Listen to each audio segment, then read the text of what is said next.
Hi everyone, welcome to the SLG Book Club review on Man's Search for Meaning by Viktor Frankl. He was a psychiatrist in the 1940s who survived Nazi concentration camp. Unfortunately, he lost his wife and some family members, and that he obviously survived and lived to tell about it, about the horrors of that event. And but this book is more than a memoir about a concentration camp. Um, it's about finding meaning in life and finding meaning in pain and adversity and suffering. So I think that's why this book has sold, you know, millions of copies worldwide, and I think it's an essential read for anyone. A book is tough to read at times because it talks, it's very you look at how cruel human beings can be, but it also talks about how resilient human beings can be at the same time. So, without further ado, let me just get right into it. Why does this book matter? Because I think it teaches us how to deal with adversity in life. It it tells us to find meaning in that pain and that suffering, and I'll get into why it's so important to find meaning. It talks about how life is uncertain and how people can be so cruel. Many of us know how that plays out. But it also reminds us to be grateful, to cherish the moments in time despite what we're in. We could be in a worse of situations, but as long as we remember what we're living for, the blessings we're grateful, we have perspective, and we know that this too shall pass. Um, these are strong mental and emotional tools for us to get through this period, and not in a way that just to survive, but also to thrive through such adversity. One of the key quotes in this book, which I think summarizes the book quite well, is that he says, "When we are no longer able to change a situation, we are challenged to change ourselves." Essentially, what he's saying is, if you want to go right and life takes you left, you have no option. What do? You want to resist that, or do you want to accept it and step up to the challenge? So a lot of us don't want to change with time, which is exactly what we need to do. We need to do the exact opposite of that. We need to change with change. But by resisting change, we suffer more. And I think the book tells us that once change is upon us, unfavorable change, we don't want to do it. We don't want to go through this. We want somebody to snap their fingers and everything goes away. That's not going to happen. Now you're stuck. Now you're in it. It's inevitable. You have to go it. You have to bear it. What do? Well, the only option you have is to step up and change yourself, adapt. And that's a key skill in getting through adverse times. One of the key takeaways, and I'm not going to go through the entire book, but one of the key takeaways that uh, resonated with me in the book was the power to choose, choice. So what he talked about in the book, he says there were several prisoners in his concentration camp, and over time he was able to observe and tell who was going to die and who was going to survive by just looking at their body language, by just looking at the way they talked. Uh, he basically was saying it was the ones who willed to live chose to live, and the ones who did not, they died. So even though the environment was the same, they were all going through a lot of pain and cold and torture. Some gave up. So they chose giving up, and eventually, after the mind gave up, a few days later, a few hours later, the body gave up. And the others who kind of found ways to get through the day, found ways to get through the day, and they kept on surviving. So you've got to fight for the independence of your mind, despite the fact that your body may be shackled in chains. Maybe you don't have independence of the body, but you should retain the independence of the mind. Why? And he talks about, he says, everything can be taken from a man but one thing, the last of human freedoms, to choose one's attitude in any given set of circumstances, to choose one's own way. Just remember, no matter what the situation is, right? Whatever situation you're in, you have the freedom of mind to decide how you look at that situation. you can still decide. And the moment you decide, your world would change a little bit, right? It's that choice you have to make. Otherwise, if you play into the situation, like a situation is tough and you kind of spiral down and start going from negative to negative thought, pretty soon it kind of builds up into a snowball that you can't stop. And so how you choose to think about a situation is 100% in your control, right? It's a response that's in your control. And that is going to allow you, I think that's the biggest factor that will allow you to deal with suffering and pain. Talk about suffering. He says, well, it's inevitable. All of us are going to suffer. But how to best deal with suffering is to be very clear about it, label it. What is it that you're suffering, right? Clearly, be very specific about it and give it meaning. There's got to be a reason for it. There's a purpose for it. There's an end to this thing. And at the end, what do you get from it, right? What's the big picture, the perspective, the forest from the trees? You've got to give it meaning. The moment you give it meaning, you take the sting out from the situation. It dampens and then sometimes even eliminates suffering. And in many cases, it kind of empowers people when they give meaning to their suffering. You see, especially for instance, in the case of political activists, many of them proudly go to, into prisons and lockups because they know that they're sending a bigger message to the world out there, and because they give their incarceration meaning, it gives them, this inner strength and pride and joy, and so they're able to go through that suffering. Case in point, Nelson Mandela, right? So one of the things in the book, he says, in some ways, suffering ceases to be suffering at the moment it finds a meaning, such as the meaning of a sacrifice. So when you make a sacrifice, for your children or for your nation or whatever the case may be, you are able to digest that pain and suffering and say, no, it's for something bigger than me. And when you're of service to another human being or a community, it's bigger than you. So I think that's the nature of suffering. Suffering for the sake of suffering is horrible. You give it meaning, it changes the way your mind perceives and digests it. Excuse me. And then he talks about what is the way to find that meaning. He says that there are three ways to find meanings. It's about something you love, someone you love, and overcoming adversity. So something you love would be your work, your deed, your act, something you engage in. For instance, when you talk to NGO workers and social workers, and they say, well, it's tough to go out there in the heat and deliver food to certain people in certain areas. These are tough jobs. They're underpaid, but when they find, when they deliver the food and they find the beneficiaries relieved that they'll be able to feed their kids for that day because of this person who delivered it, it gives them a sense of meaning. That, yeah, maybe I'm not making a lot of money, but the fact that I'm making a lot of impact on families' lives on a daily basis, there's clearly it's very rewarding in that way. When you talk about someone you love, when you love somebody, you make sacrifices for them, you make compromises, you go all out, and there's no guarantee that's all going to turn out rosy. If anything, most love stories don't end too well. But the process of giving love and sharing love elevates us as human beings, and receiving love in essence. So then whatever pain comes along its way, you say, look, it's worth it because I got so much more out of it. And then when it comes down to dealing with tough times, going through a rough patch in your life, and you overcome that rough patch, that overcoming process makes you so much stronger mentally and emotionally that it gives you meaning. It's like, look, I went through all of this for something, yeah, not for nothing. I did all of this, and I got something back from it. It made me stronger. What doesn't kill you makes you stronger, basically.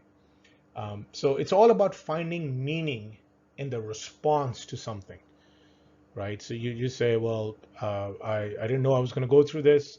I went through the journey, and I found along the way what I'm made of and what I'm not made of, and I figured things out.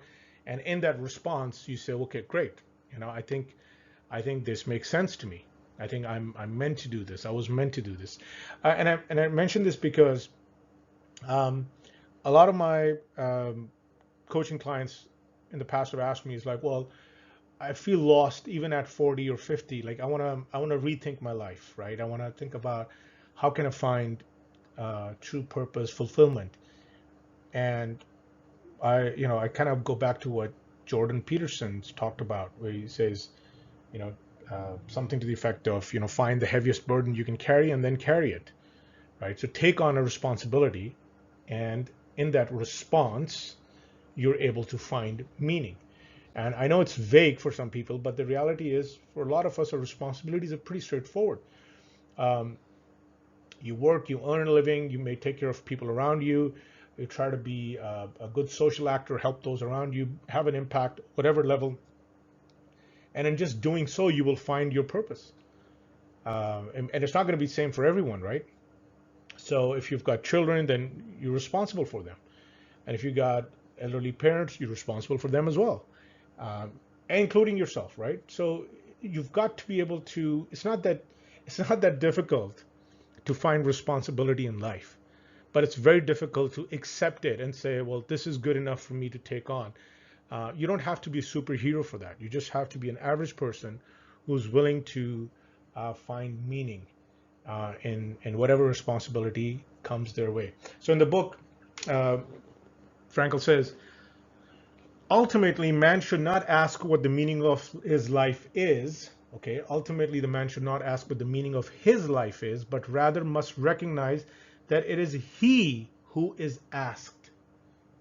In a word, each man is questioned by life, and he can only answer to life by answering for his own life. To life, he can only respond by being responsible, right?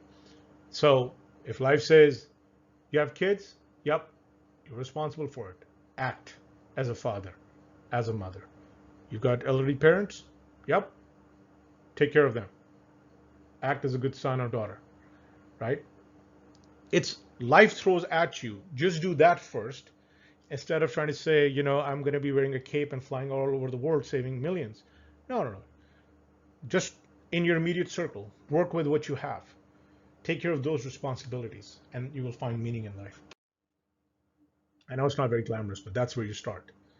It also talks about some of the takeaways that I came across is, this tension in life, um, which is all about filling the gap. He says there's always a tension between who you are today and who you want to be, right? That's kind of it sometimes propels people forward. Sometimes it makes people resentful and sad and overwhelmed. Sometimes it's like, oh, I wanted to be this, but even in my 40s, I'm here. Just too much of a gap. Um, and yeah, so what? The If you embark on a journey of closing this gap on what you want it to be, I'm not saying lower your standards. I'm just saying push yourself up. So in the pursuit of closing that gap, you'll find meaning, right? Otherwise, this mental stress that we take for we're not good enough, we didn't make it, could have, should have, would have, but you know, whatever you want to accomplish, set the bar and go after it. You're not going to maybe get there 100%, but whatever gap you can close is going to add to meaning in your life. In the book, he says, mental health is based on a certain degree of tension. The tension between what has already achieved and what one still ought to accomplish, or the gap between what one is and what one should become.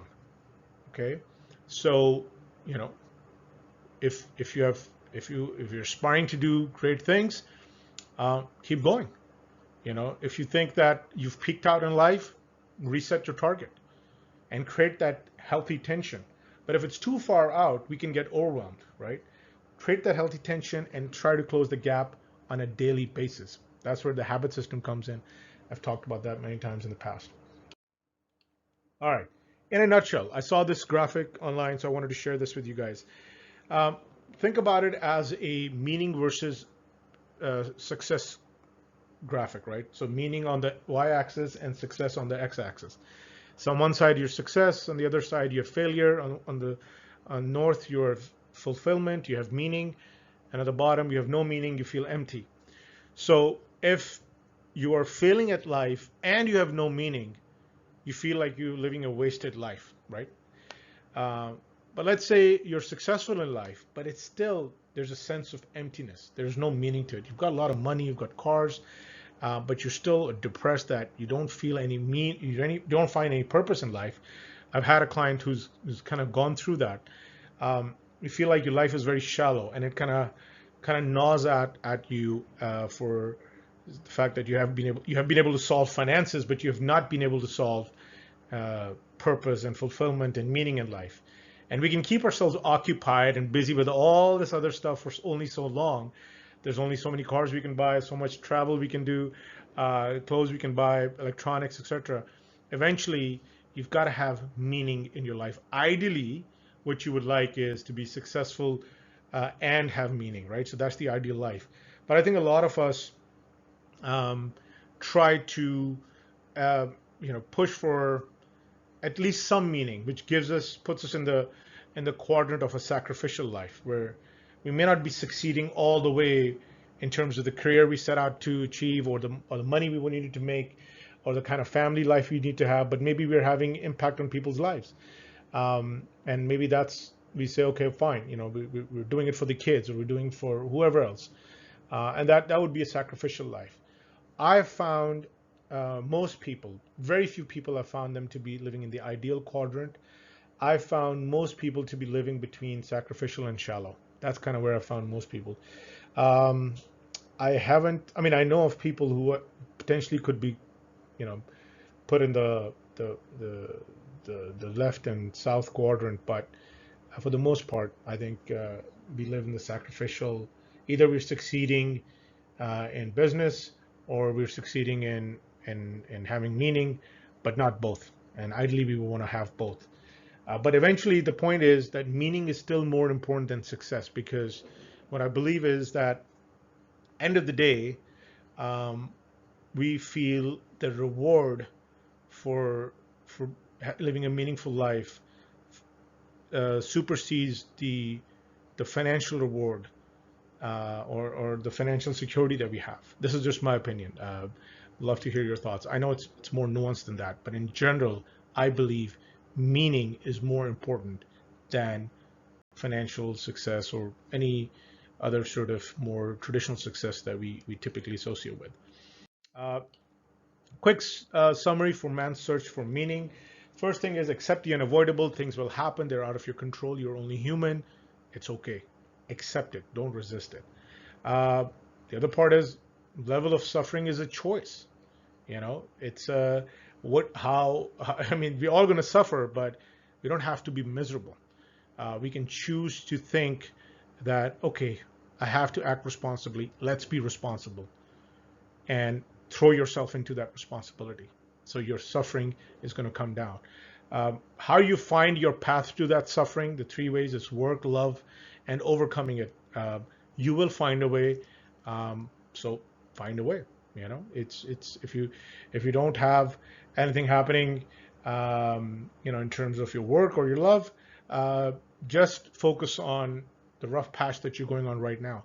Figure out how you can make your every day bit better than the previous one, right? Measure yourself over the last 24 hours, and slowly and gradually work your way out of that suffering. And that could be the meaning. Is like live to tell about it. Look, I went through something tough. This is what I did. These are the people I met. These are the people I cut out of my life. These are the habits I had to build. And boy, was it a tough ride, but this is how I did it. And the fact that you end up sharing with people, obviously it empowers you, but obviously it also gives other people direction and hope, and that's meaning for you.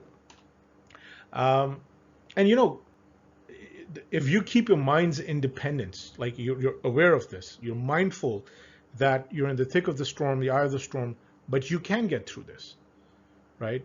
I think that's where growth happens. like, so you're keeping these two things in parallel. You're going through a very rough patch that is challenging you every way, and your mind is not resisting change, but it is adapting to change at the same time while keeping its independence. I think that's the fantastic way to grow, because now you are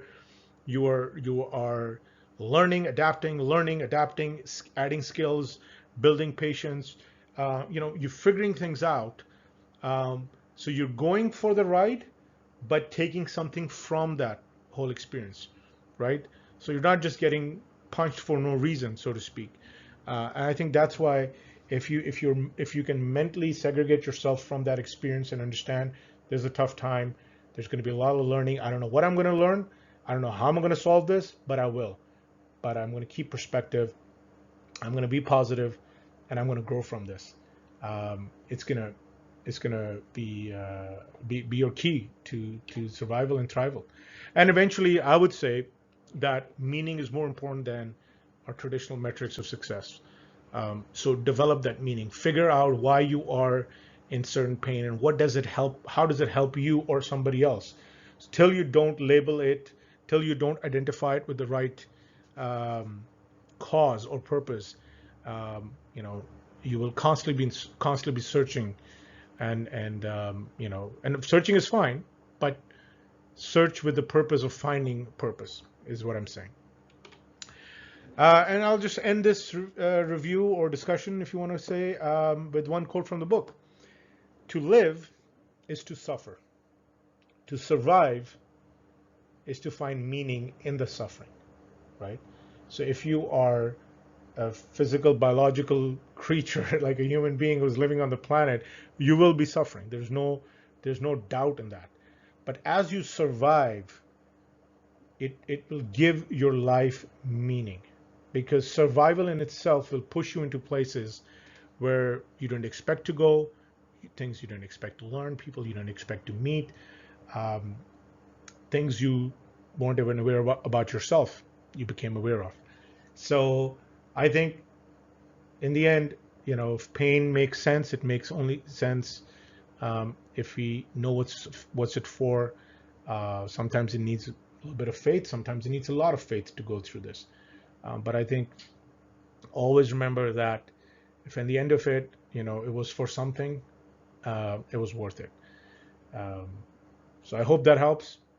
Check out this book, and there's tons of reviews on YouTube as well. Fantastic uh, coverage of this book all over the place. And yeah, glad to take any questions you may have. Thanks a lot for your time.